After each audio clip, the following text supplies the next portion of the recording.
This is AFKast, the video game podcast. And here's your host, Malcolm Sheaver.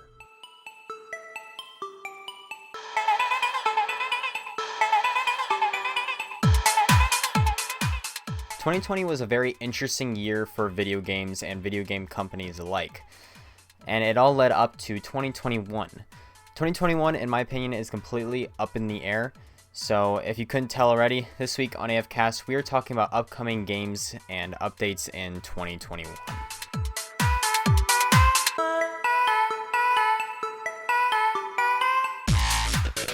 Alright, so like I said in the intro, 2021 is very up in the air, especially in my opinion, because there haven't been a lot of fully confirmed release dates yet, kind of more like in general quarter releases or just it's going to happen sometime in 2021, which means that for sure some games are going to be delayed. You can pretty much guarantee that much. And I'm assuming that some games are also going to be releasing later than they are meant to be originally releasing. So there's going to be a lot of weirdness going on this year, and I'm not entirely sure if the gaming community is going to be happy about it. So I'm going to talk about kind of like the main games that I am excited for, and some other people might be excited for as well that is coming out. I won't be reaching everything, and I'm assuming that you guys will also have some games that you will want to or that you are looking forward to this year. Not that you necessarily want. I mean, I guess you will want them since you're looking forward to them, but whatever, I'm rambling now.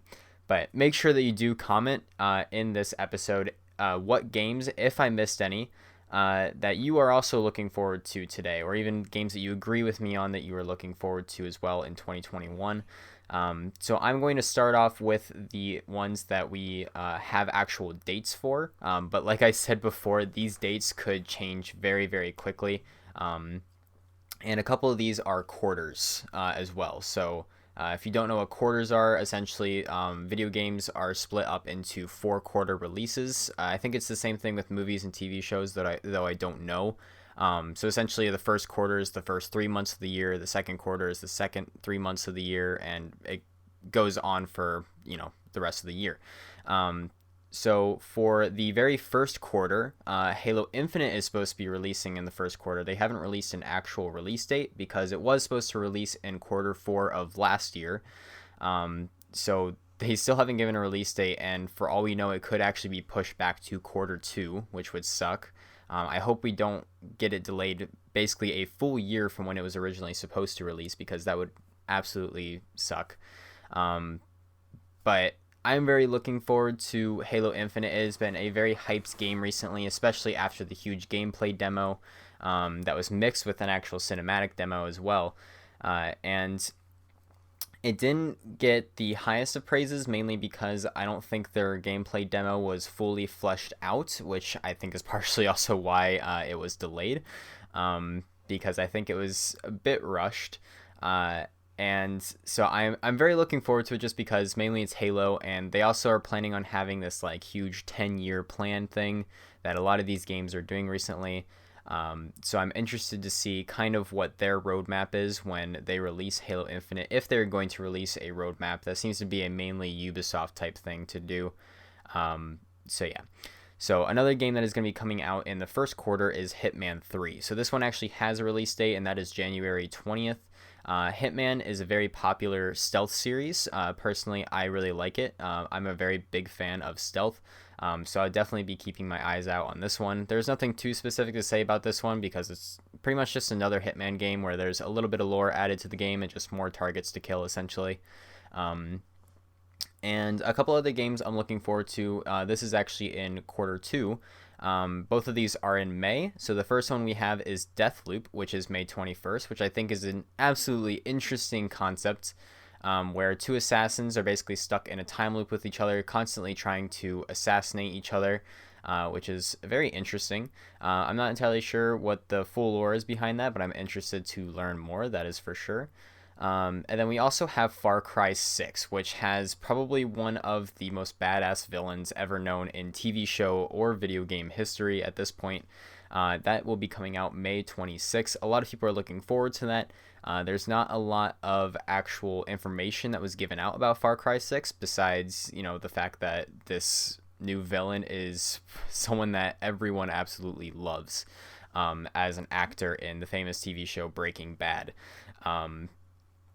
So everyone's really looking forward to that game, especially after the huge release of Far Cry 5 and their brilliant villains. I really enjoyed that game, and I'm hoping I'll enjoy this one too. So another quarter 2 game that's just in general quarter 2 is Lego Star Wars: The Skywalker Saga. I personally am excited for this because I've always been a fan for Lego games. Lego Star Wars is, I think, my first video game that I ever really played. And I think I played either the Complete Saga or the Clone Wars. I don't remember which one I played first, but I remember loving both of them. I've actually gone back and played them. I've even played the Force Awakens one that came out. So I'm really looking forward to the Skywalker Saga Lego Star Wars video game. And like I said, that will be releasing in quarter 2. All right, so some other games that we don't have some definite release dates on. One of them is Resident Evil Village. I'm not a huge Resident Evil fan, but I know that Resident Evil is a huge series. It feels like it's very redundant, in my opinion. But that's how a lot of series go that last this long. So I guess you have to give them some slack. And I honestly don't really have much information about this game because it doesn't interest me too much. I've never been a big fan of the Resident Evil series. So one game I am super looking forward to, though, is Horizon Forbidden West. I have absolutely loved and torn through the game of Horizon Zero Dawn. I have hit every nook and cranny in that game. And Horizon, I haven't said Forza because I was thinking Forza Horizon.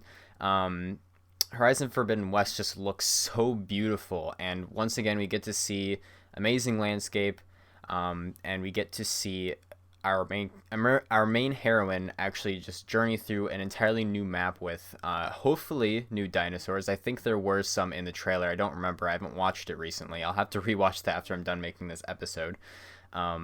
And so it looks amazing, and I can't wait to play it, especially since it left us on a huge cliffhanger back in 2016. So I'm glad that they're coming out with a new game 5 years later. I was really hoping every single year at E3, I'm always looking out for the next Horizon game, and when it finally came out, all of my friends looked at me to see what my reaction was, because it was great. Well, I mean, I guess they didn't literally look at me because it happened at the PlayStation conference this year, and coronavirus and everything, everyone just kind of watched it online, but everyone was asking me essentially what my reaction was to that, because we were all talking in chat and stuff. But another game that seems very interesting to me, I haven't looked into it very much, but it is called Hogwarts Legacy. And this is actually set in the 1800s, which is kind of why it interests me, is because of the time period. I think it's supposed to be completely canon, actually. So I'm really interested to see where they take the Harry Potter universe in the 1800s, especially since we already have the main Harry Potter series, and then also what is the new series of movies? Like Mystical Beasts, I think is what it's called. So it's kind of interesting to see how all of those things will connect together in this ever-growing universe. And another big thing that is coming out soon is Bloodlines 2. I personally know that one of my friends is really looking forward to this game. Either that, or they just really liked the trailer. I honestly don't remember which one it was, but I figured I would give it a shout out because of how interested my friend was in it. And then we also have Dying Light 2, which looks amazing to me, mainly because of the parkour mechanics. I haven't seen any parkour mechanics like that except for Assassin's Creed, and it mainly interested me then because of the parkour, and it was before I even played any Assassin's Creed games, so it especially interested me then. It still interests me now because, it adds zombies in, adds a bunch of different factions together. It's basically a choose your own adventure story with like hundreds, if not thousands, of outcomes of how the story can end up. Like, you can end up choosing to negotiate with other factions or just outright slaughter the other faction, which is really interesting because you have storylines to get water to your faction or food or keeping zombies away or anything like that. At least I'm assuming based off of the gameplay and cinematic trailer for the game. Actually, I think it was mainly gameplay, if only gameplay. But yeah. And another more hinted at release than any like trailer or anything like that is God of War Ragnarok. So I don't think Ragnarok is entirely guaranteed yet. I honestly don't know. It's kind of just what I saw somewhere. But Ragnarok sounds awesome for a title, for one thing. And a lot of people enjoyed the God of War series and the most recent God of War title on the PS4. So I'm assuming that a lot of people are looking out for this new God of War release. I personally have not played any God of War games yet. I'm really looking forward to. Just sadly, there are so many games I want to get to, honestly, and so many games that are currently releasing more content to grind out. So it kind of sucks, but it's also kind of awesome how ever-growing our video game libraries can grow, and how little time we have to actually play through those libraries. But yeah, so for my racing fans, we have Gran Turismo 7. I know I don't do racing very much in this AFKast podcast, but Gran Turismo 7 is pretty much going to be the top upcoming racing game of this year, at least until Forza decides to come out with the game. I'm assuming that will either come out at the end of the year or next year for Forza. I have no idea for Gran Turismo 7. I don't think they've released an official release date for it yet. And then recently I have played a drama/personality game called Night in the Woods. It was really good. I'd recommend it. I'm pretty sure it came out in like 2017 or 2018. I honestly don't know which. But it reminded me of the upcoming drama or personality game Goodbye Volcano High. And honestly, now I'm a little bit hyped for it because I've started really getting into these personality games personally. Haha. So this is something that I am also looking forward to this year. So to move on from actual games, a couple things that I'm mainly looking forward to. We have 2 roadmaps that I've now looked at. We have the Division 2 roadmap, which is taking down Fei Lao in the newest manhunt. We've already had a couple targets actually released, but the main manhunt has been in 2021. So it's kind of exciting because Fei Lao has been a huge part of the Division's history in the past 2 games. I honestly don't know where she fits in Tom Clancy's actual novels. I don't know if she's in there or not.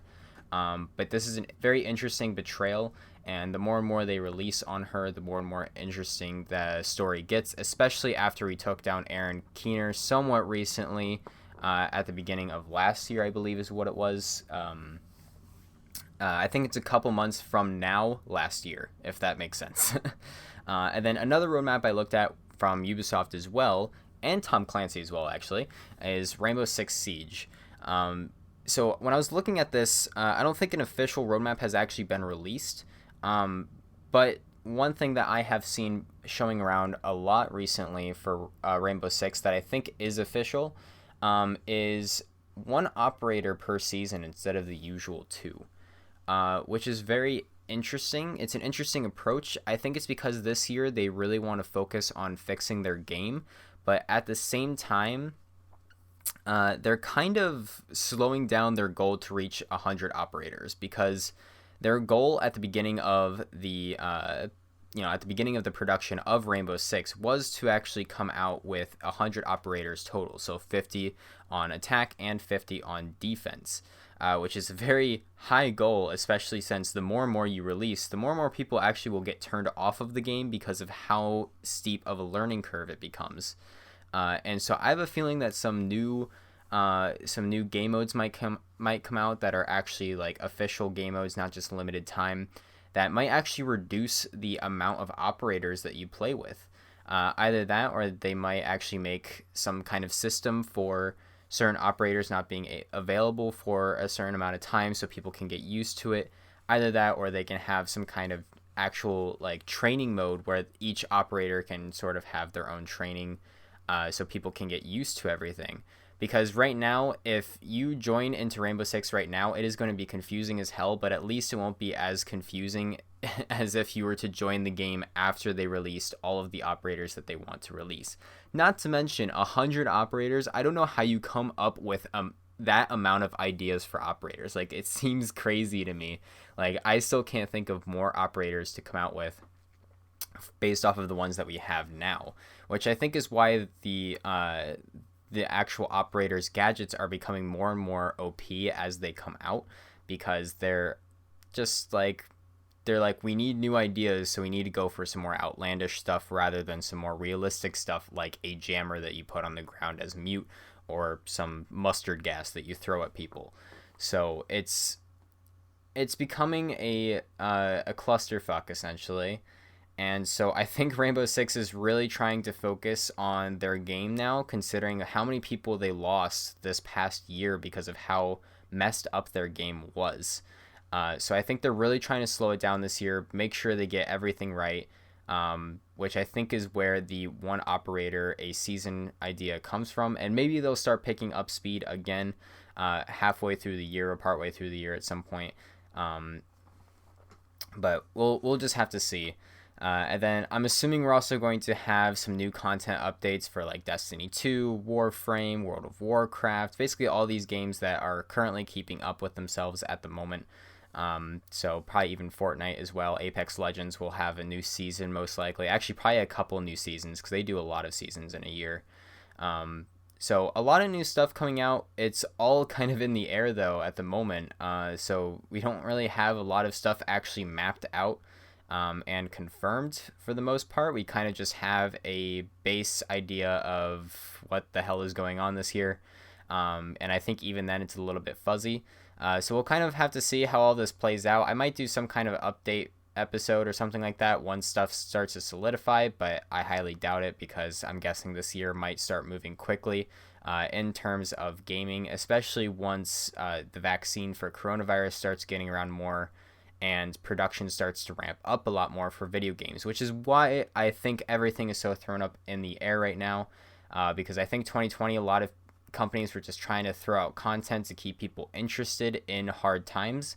And now I think this year they've kind of hit a brick wall with all of their content because of how much production has slowed down from them trying to focus on content for their current games instead of content for upcoming games. Not to mention that they've had to have less workers working on stuff for upcoming games since coronavirus, which is also probably why we don't have actual release dates yet, which completely makes sense. I'm not trying to put anyone down. I'm not trying to put any companies down for having this. I think it's way better safe than sorry, especially since, you're making our video games, man. You got to stay healthy. So yeah, I really hope you guys enjoyed this episode. Once again, let me know what you're looking forward to in 2021. And also make sure that you check in the description for my YouTube channel, because I'm going to be trying to release more podcast videos now, hopefully. And also make sure that you check out my Twitch, my social media, basically all the other stuff I do as AF Community and AFKast. But besides that, game on.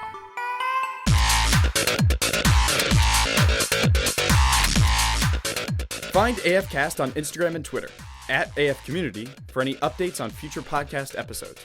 If you want to join the community Discord, find the link in the description or on the website afcommunity.com.